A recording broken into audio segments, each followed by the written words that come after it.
Welcome to the AWS Morning Brief. I am cloud economist Corey Quinn, coming at you from Seattle this week. This episode is sponsored by Influx Data. If you need a time series database, you have a few options you could go for. There's Amazon TimeStream, except for the part where it was announced over a year ago and hasn't been released. If you want a time series database that exists, consider InfluxDB. That's right. Influx has hosted options as well as an open source version that you can run yourself.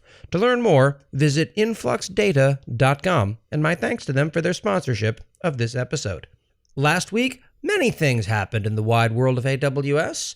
Amazon Aurora supports the read committed isolation level on read replicas. That's right. There's never been a better time to demonstrate your commitment to learning to read. Amazon EC2 spot instances can now be stopped and started, similar to on-demand instances. There's a lot of snark I could say about this, but with this behavior model, I'm struggling to identify why I wouldn't consider using Spot for an increasing number of use cases. The economic story for on-demand continues to diminish. Amazon ECS preview support for EFS file systems is now available, and while that's a super neat feature, I had to click on the release announcement and then from there click through the link to the documentation inside that announcement to figure out that no, this preview does not work for Fargate, but only for the EC2 launch types. EFS plus Fargate has the potential to be a game changer, but sadly that's not in the cards for this release. It will, however, land before this feature becomes generally available according to the public container roadmap. Amazon Lightsail expands selection of instance blueprints. This is an awesome enhancement for Lightsail, but only if AWS manages to tell its story in front of the folks who are actually going to capitalize on it. If you're a Django developer who wants a pre-configured environment to do Django work within, you're almost certainly not going to be reading the AWS What's New page with its thousands of releases a year. This is a very different market, and it thus requires a different approach. Amazon Neptune is now available in the China region. That's right, the giraffe database gets some love from the dragon.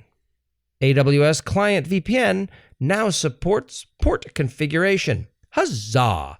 For those regressive Wi-Fi hotspots that try to shoot down OpenVPN connections for no discernible good reason, they have to go a bit beyond simple port filtering now. You must be at least this smart to do something done is a decent balance. AWS Device Farm announces desktop browser testing using Selenium. Did AWS just sneakily eviscerate a pile of headless Chrome running in Lambda terrible projects laying around GitHub? I can now use a service that exists to scrape various websites without running infrastructure or mucking around with Lambda. This is a win for all of my ridiculous serverless computing needs. This episode is also sponsored in part by Chaos Search. That's right. Chaos Search is the place to go to look at all of your data and search through it in a very reasonable time frame. Using APIs that you are familiar with, this has the innovative approach of separating out your storage from your compute. That way you can scale up on the data side because your data lives in S3, and surprise, we already know A, what that costs, and B, that number's wrong because Chaos Search leverages their own compression algorithm. No, this is not a story from Silicon Valley. They have a patent on this. They can not only compress and store that data for less money, but they can search it stupendously quickly with the containers that you use to query that data set. To learn more, visit chaossearch.io. My thanks to them for their continuous support of this ridiculous podcast. AWS Elastic Beanstalk's command line interface is now open source, and this is really throwing me for a loop. Something's going on with Beanstalk lately. It's come out of hibernation in a big way. I thought this was just sort of drifting along until it eventually died of neglect, but now it's having a whole lot of features. Did I miss a memo somewhere? AWS Glue adds new transforms, specifically purge, transition, and merge for Apache Spark applications to work with datasets in S3. I thought the entire point of Glue was to merge things. I'm sorry for that pun. It was hard to come up with, but I stuck to it. AWS Health enables aggregation of health events across AWS organizations. While I'm sad that it's clearly non-trivial to get features like this one shipped out, I'm gladdened every time I see a run this across all accounts in your organization enhancement. Similar story with run this across all regions. I want to be able to run something once and have it apply everywhere that I control. You wouldn't think it would be that big of a deal, but it is. AWS Marketplace offers new pricing options for container-based software. It's never been easier to do an end run around your company's terrible purchasing department. AWS now offers NVIDIA Quattro virtual workstations for EC2 G4 instances at no additional cost. You can think of this as Amazon Workspaces for graphics folks, and you're pretty close. I had to do a fair bit of digging to unpack just what the hell an NVIDIA Quattro virtual workstation was, because that's a very specific term of art. It's a virtual machine option to run these things. Picture a workstation in the cloud and you're there. AWS Security Hub releases the ability to disable specific compliance controls. I'm glad to see that AWS Security Hub has caught up with the compliance approach employed by Wells Fargo for these past few years. AWS Security Hub releases integrations with 4 new partners. Those 4 partners are, to be clear, 3 boring companies plus Slack. Slack has a giant series of issues, which is why it eats all the RAM on your computer, but it's not a boring company. You can now release those security notices into Slack. That's kind of a big deal.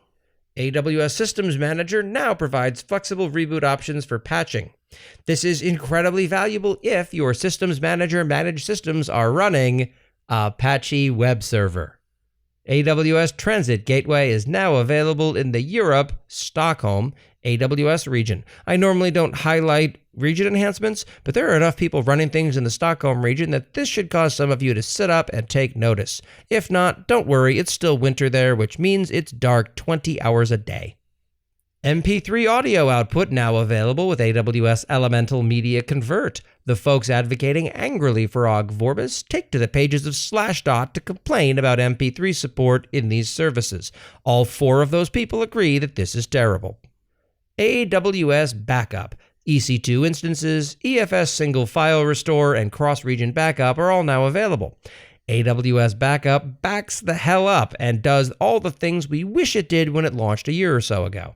This is either a great series of releases to kick off 2020 in earnest, or else it's a delayed reinvent series of releases. If it's that case, good. I can actually pay attention to things like this when they're not buried under 400 other announcements. New for Amazon EFS, IAM authorization and access points. The IAM changes speak to a whole mess of negligent EFS file system awards in the future unless folks are careful. The access points feature is blowing my mind to the point where I need to think through a number of implications before I begin sounding off. And lastly, there was an internet security notification from the Department of Homeland Security.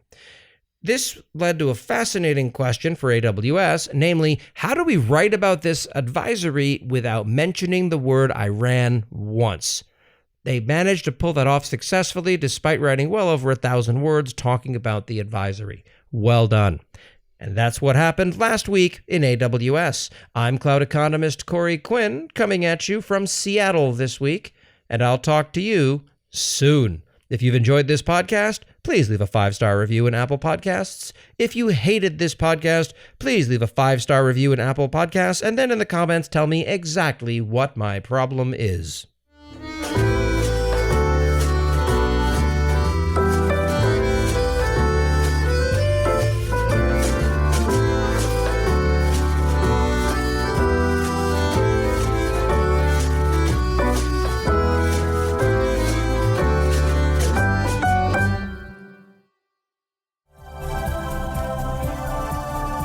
This has been a Humble Pod production.